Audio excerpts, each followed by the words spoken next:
Hey, it's me. It's David in the flesh. No AI voice, no funny AI generated video. Just me, my beard, my hat, my chair, and my background. All right. Today is a special episode, one that I have been tossing around for a while, and it is about outsourcing. Yep. So, here's to you, the VPOs, BPOs. Maybe too much of those. And just how much I love you guys. All right. Now, I know I say this in the upcoming episode, but I am just a dude, right? Just a dude who knows about contact centers, customer experience, and company culture, right? What I don't pretend to know are the financials on it, okay? I know what it takes to make things good. I know what kind of work it takes to make things good. Sometimes that work comes with a cost. And not all companies can afford that cost or want to pay that cost, right? That's where you step in so that these companies can provide decent enough customer experience or top-notch customer experience at a price that's far less than what their local markets allow. And there is nothing wrong with that from a financial standpoint. Argument can be made from a patriotic, or I'm not going to go this far, I'm just using it as an example, a moral standpoint, right? I'm not going to go that far, though.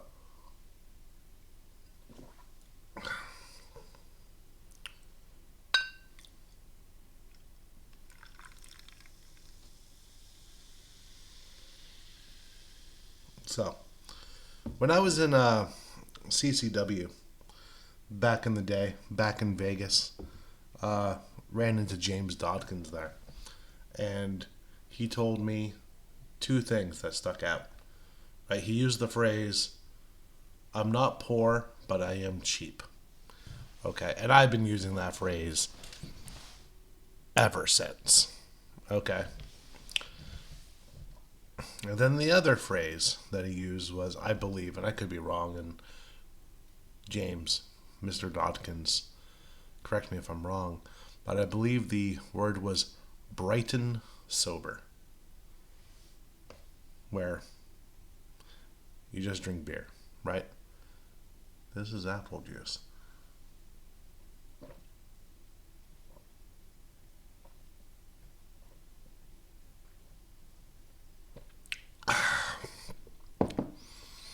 So,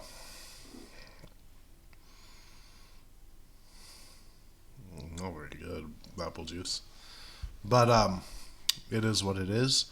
And without further ado, roll that beautiful bean footage.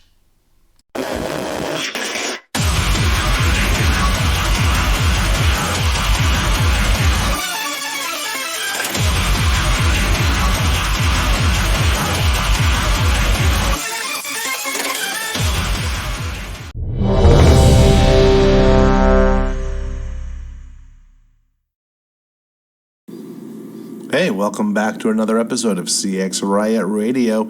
We're back from the archives. We're back to recording in real time. Isn't it lovely?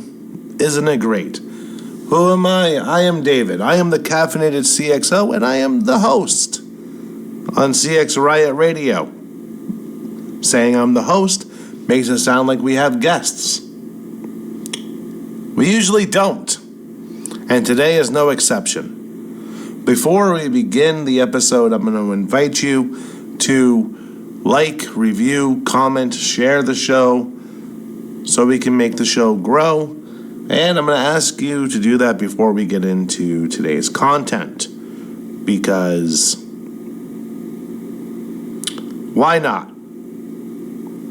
I don't know when to put that into the episode. It seems okay to have it towards the beginning. I don't know. Should it go at the end? Everybody does it differently. Who cares? All right, who cares?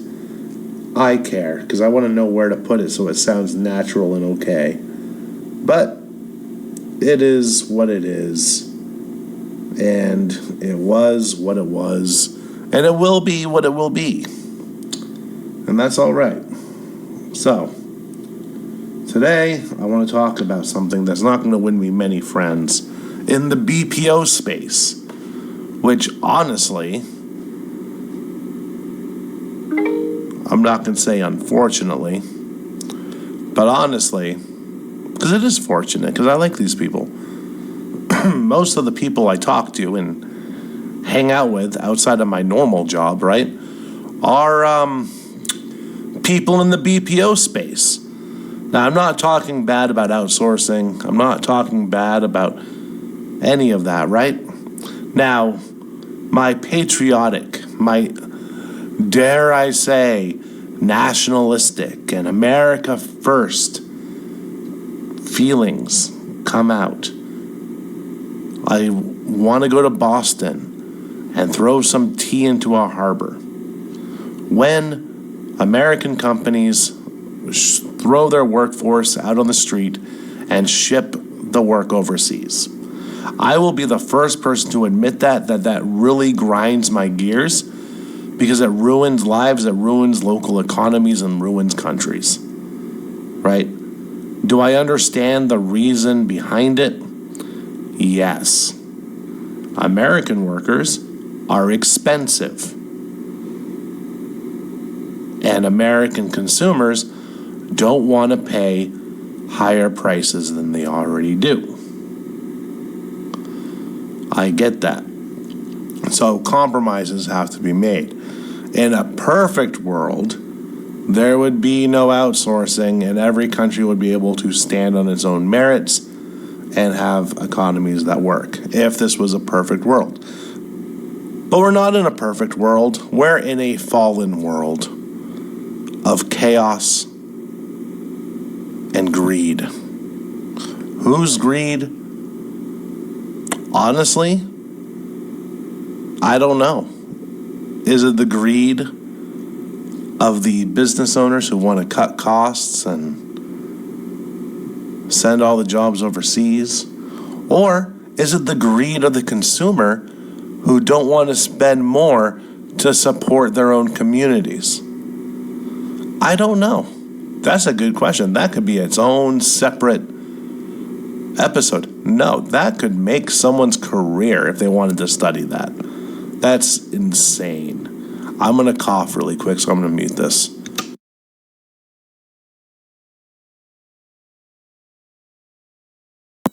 All right. Now that I'm done coughing, because, coughing, bad habits. So, here are some arcane secrets of contact center lore, outsourcing edition, that I kind of want to go over and elaborate on. I did post this as a slide deck, or whatever it's called, carousel thing on LinkedIn, but you know what? It didn't get any traction. So I'm going to force the issue on the podcast. Because screw you, okay? All right, so number one. The number one secret is never pay by minutes. If you have the option, pay by results. Paying by minutes causes the absolute tragic mistake of things like incentivizing for low average talk time, right? Ugh. Nothing says great CX like rushing someone off the phone so you can get an extra $1 an hour. All right? Things that you should incentivize are things like service level. I think that's a good one to incentivize, to pay for, right? Or what is the target goal of your call center, right? If your call center is a booking center for, like, let's say a trades industry, then you probably want to pay based on booked leads with a kind of a multiplier based on whatever their true booking rate is. And true booking rate, of course, is how many of the lead calls did they take that they booked? What's the percentage of that? It's not book calls to gross calls. That's stupid, okay? It's booked calls to lead calls, true lead calls. So someone's going to have to audit to make sure that they're being paid fairly and that the BPO isn't just trying to hide numbers, right? And get someone impartial to do this, right? Either the meanest, cruelest, most non-caring person in your employment or a third party if you're using a BPO, okay? Just so that no one can pull the wool over anyone's eyes and be like, no, we have 100% booking rate. We're amazing. When in actuality, if you looked into the numbers, they have like a 60%. Ask me how I know that, okay? Pay by results. Whatever the key results are that you want are from the contact center and from the BPO, pay based on that. Don't pay by minutes. That's going to get outrageous really quickly. Why is this slowing down so much? Anyway.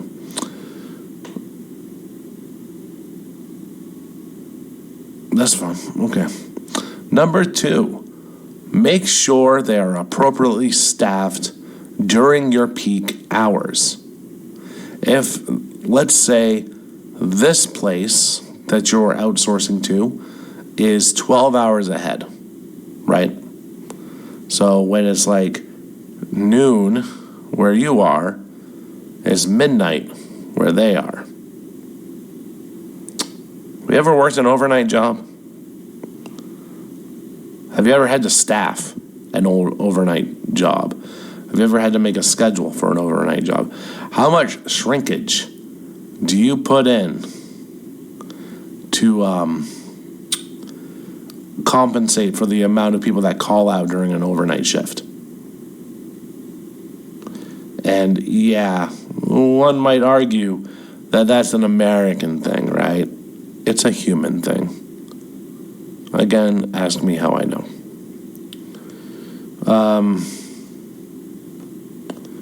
All right. So, are they appropriately staffed during your peak hours? Can they meet their service level agreement during your peak hours? Whatever your service level agreement is. Most companies go by the tried and true 80-20, right? 80% of all calls coming in are answered within 20 seconds or less, right? Now, depending on what industry you are, that's either too short or too long, okay? Some industries allow for like a 70-30, right, or a 60-40. Other ones need like an 85-15 or even a 90-10, right, depending on the industry. If all you're taking is urgent calls, 80-20 might be a little bit too long of a wait for people. As crazy as that sounds. Okay? So, are they staffed appropriately? Can they do that? All right. So, or if they can't, then you might want to rethink it, right? Ask how they make their schedule. Is it just willy-nilly, or are they using science? Are they using workforce management tools, or at least an Erlang C calculator? And how many contracts are one person on at one time? That's a really good question. So if they're in 4 different queues at once, they can't really control which call comes from which queue, right? It is what it is. So your call might be on hold for a while. Don't let that happen. Ask the questions. Number 3, and this one makes me sound like a jerk. But rest assured, I'm not. Well, I am. But this is the truth, okay? Depending on your target customer and your target customer base, you have to find a partner that has agents with the same accent and vernacular as them. Yes, we do live in a global economy. This is 2024. But it's no secret that a lot of people want to speak with somebody local, or at least who appears local. Someone in California would rather speak with someone in Pennsylvania than someone in, I don't know, Bosnia, right? And no offense to Bosnians. Bosnians are cool, okay? Is Bosnia still a country? Yugoslavia? One of those. All right. So, and like I wrote in my little slide deck thing, carousel, whatevers, this sounds dickish, but it's not me being an asshole. It's real life and people's real opinions. It doesn't matter if it's PC or not. It's the truth. And it is. All right. So it is what it is. Number 4, make sure your partner is fully transparent with you on how they operate. Now, or how, the font, how often are QA scores and reviews sent to you? Can you monitor CSAT and customer sentiment in real time? Can you monitor calls as they happen? Boom. If they can answer those questions to your satisfaction, you got a good partner. If they can't, you don't. I am kicking Dracula's butt right now. All right, number 5. Ask about their training and coaching methods and frequency.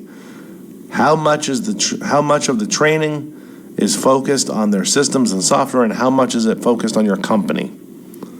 Are the agents coached only when they mess up? That's what the slide deck said. Or is it a weekly deal where their team lead upskills them, right? How involved did they let you be in creating the training for your company? Yes. Let's get this out of the way. Let's get this fact out of the way. Outsourcing your contact center can help your company with cost savings. Yes. But if you choose the wrong partner,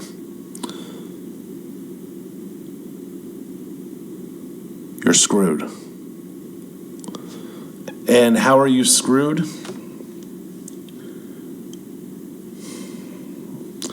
You're going to get pissed off customers. You're going to get lots of lost revenue. And you're going to lose the reputation within your target customer base and within your industry. When you're shopping for a new partner for outsourcing, you need someone good. You need someone who knows what they're doing, who will walk you through every step of the process. They have to be transparent. They have to be good. And they have to be able to answer every one of those questions and then back it up. Then, what they should do, and not a lot of them do this, right, is they should give you the names of the companies that they already have contracts with, so you can test out their agent's capabilities. I said it. Because why would you want to go blind into something like that? I've made this mistake. And it cost so much money and so much time and so much frustration that I wouldn't wish it on anyone. Not even my most fierce competitor. Maybe them. I'm kidding. I wouldn't wish it on anyone. And with the right partner, it can work. But they need to be able to answer all of those questions. What is their service level? What does their CSAT look like? What does their training look like? What does their coaching look like? What is their average speed of answer? What's their average hold duration? This, that, and the other. They need to be able to answer this and back it up with real data and real reports.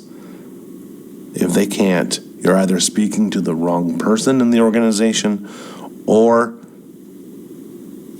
you have the wrong organization. Ask me how I know. Now, again, I'm going to end this by saying if you are going to outsource, please find a partner that has the same accent and vernacular as your target customer base. If possible, outsource to a center that's still within your own nation. If that's not possible for whatever reason, do your research.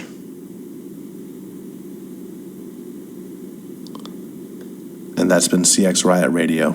I'll see you next time.